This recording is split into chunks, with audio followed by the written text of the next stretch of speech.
ولید نے امام حسین سے کہا کہ یزید چاہتا ہے کہ آپ اس کی بیعت کریں.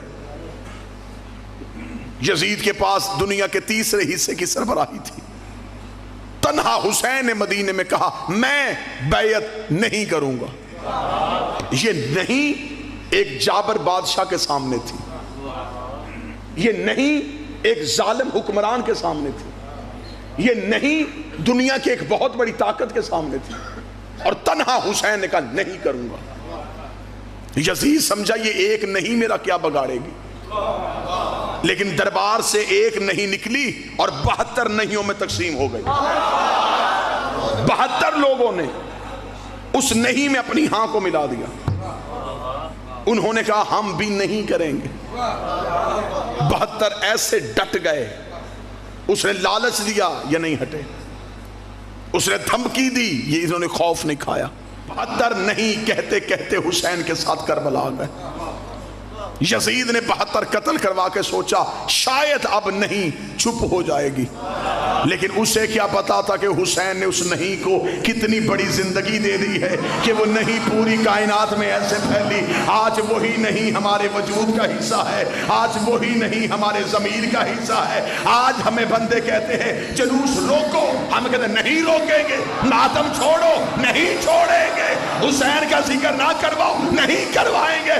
اس لیے کہ ہم نے نہیں یزید سے نہیں لی, حسین سے لی. امام حسین علیہ السلام نے کہا میں بیعت نہیں کروں گا. تاریخ نے دکھا دیا کہ حسین نے کہا نہیں کروں گا. جن 72 نے اس نہیں میں امام کا ساتھ دیا, آج ہمیں دنیا بلائے ہم ان 72 کے نام بتاتے, ہم ان 72 کی ولدیت بتاتے, ہم ان کے شجرے بتاتے, ہم ان کے قبیلے بتاتے, ہم ان کے قد بتاتے ہیں, ہم ان کے چہرے کی رنگتیں بتاتے. یہ 72 کون تھے؟ ان کے چہرے بھی تاریخ نے زندہ رکھے ہوئے, تاریخ نے ان کے قد بھی نہیں چھپنے دیے. مسلمان مورخ صرف ایک کام کرے, ہم نے اپنے بچوں کو 72 بتا دیے. آپ صرف اتنا کام کریں جن لاکھوں نے یزید کی بیعت کی وہ کون تھے. آخر یزید عیسائیوں کا حکمران تو نہیں تھا, مسلمانوں کا حکمران. اس کا مطلب ہے کہ مسلمانوں نے اسے ووٹ دیے تھے, مسلمانوں نے اس کے ہاتھ میں بیعت کی تھی. تو آج پھر صرف اکیلا یزید مجرم کیوں؟ آخر یزید کے پیچھے وہ کون سی قوتیں تھیں جنہوں نے اسے یزید بنایا تھا؟ بڑا مشکل ہے, دانتوں کو پسینہ آتا ہے ایسے حقائق نکالنے کے لیے اور ان کا سامنا کرنے کے لیے. آج تک پوری 1400 سال ہو گئے ہماری آنکھوں میں دھول جھونکی جا رہی ہے کہ قتل حسین میں صرف یزید ملوث تھا. صرف یزید ملوث کیوں؟ جنہوں نے یزید کو حکمران بنایا وہ کون تھے؟ ذمہ داری کے ساتھ کہنے لگا ہوں کہ میرے اہل سنت اگر دوست تشریف فرما ہیں تو امام حسین علیہ السلام کا قاتل صرف ایک نہیں, قاتلان حسین زیادہ ہیں.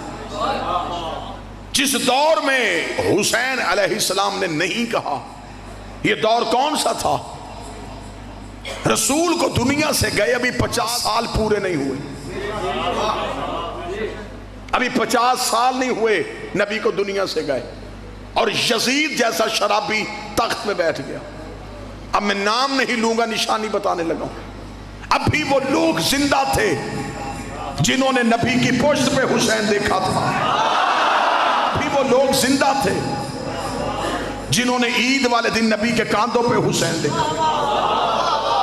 اب بھی وہ لوگ زندہ تھے جنہوں نے نبی کی زبان سے حسین و منی والی حدیث سنی تھی. جب وہ لوگ زندہ تھے تو انہوں نے حسین کا ساتھ کیوں نہیں دیا؟ اگر آج مولوی کہے دیا تھا مجھے 72 میں دکھا, اگر وہ 72 میں نہیں تو اس کا مطلب وہ لاکھوں میں, تو اس کا مطلب انہوں نے بیعت کر لی تھی, ووٹ دے دیا تھا یزید. آج صرف یزید کیونکہ بد کردار تھا, آج مولوی نے سارا ہی گناہ اس کے کھاتے میں ڈال دیا. کہ چلے لعنت ہونی ہے اس اکیلے پہ ہو، اکیلے سے قتل حسین کا اعتراف کروایا گیا۔ یزید اکیلا ملوث نہیں، یزید آزاد امیدوار نہیں تھا، پارٹی کے ٹکٹ پہ تھا۔ آپ ہمیں بتائیں کہ یزید کی پارٹی کون سی تھی؟ آج جو بھی اٹھتا ہے وہ کہتا ہے جی میں بھی تو شیعوں کے ساتھ ہوں، حسین صحیح تھے، یزید غلط تھا۔ ہم نے صرف تم سے اکیلا حسین صحیح نہیں کہلوانا، مجبوری بن گئی ہے نا کہ اب اگر حسین کا ساتھ نہیں دیں گے تو پھر یزید کو ماننا پڑے گا۔ لہذا حسین کی محبت میں حسین کے لیے نہیں آئے، یزید سے بچنے کے لیے حسین کے پیچھے آ گئے کہ ہم بھی کہتے ہیں کہ ہم حسین کے ساتھ ہیں۔ حسین صحیح کہنے کے لیے کئی غلط کہنے پڑتے ہیں، صرف حسین صحیح نہیں، حسین کا سارا نظام صحیح، اور صرف یزید غلط نہیں، یزید کا سارا نظام غلط۔ اس دور کے مسلمانوں نے حسین کا ساتھ کیوں نہیں دیا؟ یہ بھی نہیں ہوا کہ امام حسین اچانک قتل ہو گئے ہوں۔ 26 رجب کو انکار بیعت، 28 رجب کو مدینہ سے روانگی، چل 26 کو حسین کا ساتھ نہیں دیا، 28 کو حسین کے ساتھ مدینہ چھوڑ دیتے۔ مدینہ نہیں چھوڑا، 6 ماہ حسین مکہ میں بیٹھے رہے۔ مسلمان حسین کے پیچھے مکہ کیوں نہیں آئے؟ آپ اگر کہیں کہ انہیں خبر ہی نہیں تھی کہ حسین مکہ میں بیٹھے ہیں تو میرے مولا نے تو حکمت عملی ایسی ترتیب دی تھی۔ حسین نے تو عین حج کے موقع پہ مکہ چھوڑا۔ جو حج پڑھنے کے لیے آئے تھے کیا انہوں نے حسین نہیں دیکھا؟ میرے اہل سنت بھائیوں کے ایک بہت بڑے خطیب تھے، نام ان کا مولانا کوثر نیازی تھا۔ لاہور میں ایک کانفرنس میں انہوں نے ساری گفتگو یوم حسین پہ کی۔ بعد میں کچھ مولویوں نے گھیر لیا، ایک مولوی نے بڑی سختی کے ساتھ مولانا کوثر نیازی کو کہا، اس نے کہا مولانا کوثر نیازی تو بھی ہسٹری پڑھتا ہے، میری سمجھ میں یہ بات نہیں آتی، جب اس دور کے سارے مسلمانوں نے یزید کی بیعت کر لی تھی تو حسین نے کیوں نہیں کی؟ مولانا کوثر نیازی کے چہرے کی رنگت بدل گئی، اس نے کہا جب حسین نے نہیں کی سب نے کیوں کی؟ اس دور کے مسلمانوں نے حسین کا ساتھ کیوں نہیں دیا؟